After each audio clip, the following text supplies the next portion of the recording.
जिन्नी को तू बाहर मेहनत मजदूरी करना है, खुदा दी कसम उस तो अद्धी भी करेगा ना ते तू बचपन भी इंजॉय करेगा अपना भी अपने बच्चों का भी। खाली कार खाली मकान दे फिर एक दिन ताड़ी मैयत उठ जाती है। ते नवी नस्ल होश कर, अपना वतन अपना बाहर दे चाह दे बचपन भी गवाया, जवानी भी गवाई, फिर ब्याह तो बाद अपनी बीवी तो दूर रहा, उधर बीवी तेरी जवान कली होते रही। अस्सलाम वालेकुम तैयबा ज़िया। मैं ओवरसीज पाकिस्तानी मजदूर ਨੂੰ ਪੁੱਛਣੀ ਆ ਕਿ ਤੂੰ ਸਾਰੀ ਜ਼ਿੰਦਗੀ ਕੀ ਖਟਿਆ।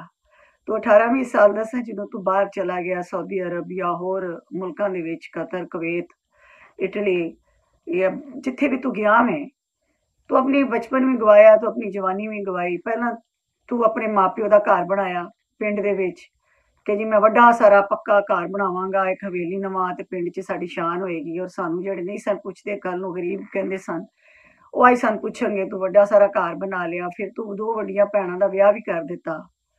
ਔਰ ਇਸ ਤਰ੍ਹਾਂ ਹੀ ਤੇਰੇ ਕੋਈ 10 15 ਸਾਲ ਤੇਰੇ ਲੰਘ ਗਏ। ਫਿਰ ਤੂੰ ਤੇਰੇ ਮਾਪਿਓ ਨੇ ਕਿਹਾ ਅੱਛਾ ਹੁਣ ਆ ਕੇ ਤੂੰ ਆਪਣਾ ਵਿਆਹ ਕਰਾ ਲੈ। ਤੂੰ ਆਪਣਾ ਵਿਆਹ ਵੀ ਆਪਣੀ ਬਰਾਦਰੀ ਦੀ ਕੁੜੀ 'ਚ ਨਾਲ ਕਰਾ ਲਿਆ। ਉਹਦਾ ਤੇਰਾ ਦਿਲ ਕੀਤਾ ਕਿ ਹੁਣ ਮੈਂ ਇੱਥੇ ਹੀ ਰਵਾਂ, ਤੇ ਮਾਪਿਓ ਨੇ ਕਿਹਾ ਨਹੀਂ ਹੁਣ ਤੂੰ ਜਾ, ਤੇਰਾ ਆਪਣਾ ਵਿਆਹ ਹੈ, ਜ਼ਿੰਮੇਦਾਰੀਆਂ ਨੇ, ਹਾਲੇ ਦੋ ਛੋਟੇ ਭੈਣ ਭਰਾ ਹੈਗੇ ਨੇ। ਫਿਰ ਤੂੰ ਵਾਪਸ ਚਲਾ ਗਿਆ। ਫਿਰ ਉਸ ਤੋਂ ਬਾਅਦ ਤੂੰ ਆਪਣੀ ਛੋਟੀ ਭੈਣ ਦਾ ਵੀ ਵਿਆਹ ਕੀਤਾ, ਛੋਟੇ ਭਰਾ ਦਾ ਵੀ ਵਿਆਹ ਕੀਤਾ, ਤੇਰੇ ਆਪਣੇ ਬਾਲ ਬੱਚੇ ਹੋ ਗਏ। ਫਿਰ ਤੂੰ ਸੋਚਿਆ ਕਿ ਮੈਂ ਵਾਪਸ ਜਾਵਾਂ ਪਾਕਿਸਤਾਨ ਤੇ ਆਪਣੇ ਜਾ ਕੇ ਪਿੰਡ ਦੇ ਵਿੱਚ ਜਾ ਕੇ ਆਪਣਾ ਜ਼ਿੰਦਗੀ ਗੁਜ਼ਾਰਾਂ, ਕਿ ਮੈਂ ਕੋਈ ਦੋ ਚਾਰ ਆਨੇ ਜਮਾ ਕੀਤੇ, ਮਾਪਿਓ ਦਾ ਘਰ ਵੀ ਬਣਾ। ਨਹੀਂ, ਬੁੱਢਾ ਪਿਓ ਖੰਘਦਾ ਸੀ ਪਿਆ, ਮਾਂ ਬਿਮਾਰ ਮੰਜੀ ਤੇ ਪਈ ਸੀ। ਉਹਨੇ ਕਿਹਾ ਕਿ ਅਸੀਂ ਆਪ ਬਿਮਾਰ ਹੈਗੇ ਆ ਤੇ ਬੱਚੇ ਵੀ ਹੁਣ ਹੋ ਗਏ ਨੇ ਤੇ ਹਾਲੇ ਤੇ ਤੂੰ ਅਗਲੀਆਂ ਜ਼ਿੰਮੇਦਾਰੀਆਂ ਪੂਰੀਆਂ ਕੀਤੀਆਂ, ਬੱਚਿਆਂ ਦੀਆਂ ਵੀ ਕਰਨੀਆਂ ਨੇ, ਤੂੰ ਵਾਪਸ ਜਾ। ਫਿਰ ਉਹ ਵਾਪਸ ਚਲਾ ਗਿਆ ਛੁੱਟੀ ਗੁਜ਼ਾਰ ਕੇ। ਔਰ ਫਿਰ ਉਹ ਕਮਾਈ ਦੀ ਮਸ਼ੀਨ ਉਹ ਲੱਗਾ ਰਿਹਾ ਢਗਾ ਜਿਹਾ ਉੱਥੇ, ਤੇ ਉਹਨੂੰ ਜ਼ਿਮੀਂਦਾਰੀ ਕਰਨੀ ਮੁਸ਼ਕਿਲ ਲੱਗਦੀ ਸੀ, ਮਜ਼ਦੂਰੀ ਕਰਨੀ ਮੁਸ਼ਕਿਲ ਲੱਗਦੀ ਸੀ ਪਾਕਿਸਤਾਨ ਦੇ ਵਿੱਚ। ਬਾਹਰ ਦੇ ਚਾਹ ਦੇ ਚ ਬਚਪਨ ਵੀ ਗਵਾਇਆ, ਜਵਾਨੀ ਵੀ ਗਵਾਈ, ਫਿਰ ਵਿਆਹ ਤੋਂ ਬਾਅਦ ਆਪਣੀ ਬੀਵੀ ਤੋਂ ਦੂਰ ਰਿਹਾ, ਉਧਰ ਬੀਵੀ ਤੇਰੀ ਜਵਾਨ ਕੱਲੀ ਉੱਥੇ ਰਹੀ। ਉਹ ਫਿਰ ਬਾਲ ਬੱਚੇ ਦੀ ਵਾਰੀ ਆ ਗਈ ਤੇ ਫਿਰ ਕੋਈ ਪੁੱਤਰ ਤੇਰਾ ਸਿਗਰਟ ਤੇ ਲੱਗ ਗਿਆ, ਕੋਈ ਨਸ਼ੇ ਤੇ ਲੱਗ ਗਿਆ, ਕਿਸੇ ਕੁੜੀ ਨੂੰ ਤਲਾਕ ਹੋ ਗਈ, ਕੋਈ ਪੜਿਆ ਕੋਈ ਨਾ ਪੜਿਆ। ਤੂੰ ਨਾ ਆਪਣੇ ਬੱਚੇ ਆਪਣਾ ਬਚਪਨ ਇੰਜੋਏ ਕੀਤਾ, ਨਾ ਆਪਣੀ ਜਵਾਨੀ ਇੰਜੋਏ ਕੀਤੀ, ਨਾ ਤੂੰ ਆਪਣੇ ਬੱਚਿਆਂ ਦਾ ਬਚਪਨ ਇੰਜੋਏ ਕੀਤਾ।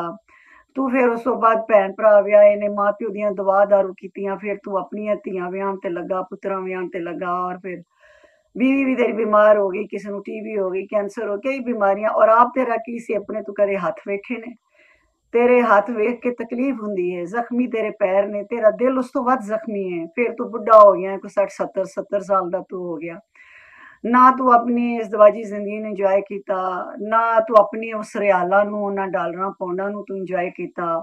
फिर जो तू मजदूरी जोगा ना रहा, बाहर वाले ने भी तेन कट दिता और तू अंदर वाले ने भी तेन कबूल नहीं किया। तू गया ते बीमारियां ते ना टुरन होंदा सी तेरे को, ना कुछ होंदा सी। बीवी ते बोझ बन गया, बच्चों ते बन गया, माँ प्यो मर गए, भैन भरा जिन्होंने तू व्याया सी अगों उन्हां दी आल औलाद भी तेन वेख रही है कि साडा मामा चाचा सानू अगों सानू भी पढ़ावे। ते फिर तू हुण ते बेकार से 70 80 साल तेन किने पुछना सी। ਤੇ ਮੈਂ ਨਵੀਂ ਨਸਲ ਨੂੰ ਇਹ ਕਹਿੰਦੀ ਆ ਕਿ ਤੁਸੀਂ ਇਹ ਪੁਰਾਣੀਆਂ ਨਸਲਾਂ ਨੂੰ ਵੇਖ ਲਓ, ਆਪਣੇ ਪਿਓਾਂ ਚਾਚੀਆਂ ਤਾਇਆਂ ਨੂੰ ਵੇਖ ਲਓ, ਤੇ ਮੈਨੂੰ ਪਲੀਜ਼ ਇਹ ਦੱਸੋ ਕਿ ਤੁਹਾਨੂੰ ਬਾਹਰ ਦਾ ਕੀ ਚਾਹ ਹੈ। ਆਪਣੇ ਮੁਲਕ ਦੀ ਰੁੱਖੀ ਸੁੱਕੀ, ਆਪਣੇ ਮੁਲਕ ਦਾ ਹਨੇਰਾ, ਆਪਣਾ ਬਚਪਨ, ਔਰ ਫਿਰ ਤੁਸੀਂ ਸਾਰੀ ਜ਼ਿੰਦਗੀ ਬਾਹਰ ਬਹਿ ਕੇ ਸੁਪਨੇ ਵੀ ਆਪਣੇ ਪੰਜਾਬੀ 'ਚ ਵੇਖਣੇ, ਆਪਣੀਆਂ ਜ਼ਬਾਨਾਂ 'ਚ ਵੇਖਣੇ, ਜਿਹੜੀ ਵੀ ਤੁਹਾਡੀ ਮਾਂ ਦੀ ਜ਼ਬਾਨ ਹੈ। ਨਾ ਤੁਸੀਂ ਆਪਣੀ ਮਾਂ ਭੁੱਲੇ, ਨਾ ਤੁਸੀਂ ਆਪਣੀ ਮਾਂ ਬੋਲੀ ਭੁੱਲੇ, ਨਾ ਬਚਪਨ ਭੁੱਲੇ। ਤੁਸੀਂ ਖਾਬ ਵੀ ਉਹਦੇ 'ਚ ਵੇਖਦੇ ਉਹੀ ਤੁਹਾਨੂੰ ਚੰਗੇਰ ਚਾਹੀਦੀ ਹੈ, ਉਹੀ ਤੁਹਾਨੂੰ ਸਾਗ, ਹੋਈ ਤੇ ਮਾਂ ਨਾ ਮਾਂ ਰਹੀ ਨਾ ਪਿਓ ਰਿਹਾ। ਫਿਰ ਤੁਸੀਂ ਘਰ ਹੀ ਬਣਾਉਂਦੇ ਹੋ, ਖਾਲੀ ਕਾਰ ਖਾਲੀ ਮਕਾਨ ਦੇ, ਫਿਰ ਇੱਕ ਦਿਨ ਤੁਹਾਡੀ ਮੈयत ਉੱਠ ਜਾਂਦੀ ਹੈ। ਤੇ ਨਵੀਂ ਨਸਲ ਹੋਸ਼ ਕਰ, अपना वतन अपना ही। जिन्नी को तू बाहर मेहनत मजदूरी करना है, खुदा दी कसम उस तो अद्धी भी करेगा ना ते तू बचपन भी इंजॉय करेगा अपना भी, अपने बच्चों का भी, अपने माँ प्यो की मैयतां नूं कंधा भी देगा, तेन सुकून होएगा मैं माँ प्यो के कोल बैठ के फिर। लेकिन मैनू दुख इस गल दा कि जिन्हां दे मूँह नूं रियाल लग जाते हैं, दरम लग जाते हैं, या होर करंसी लग जाती है, वो माँ बाप भी बड़े खुदगर्ज हो जाते हैं। बीवी बच्चों को की शिकवा करना।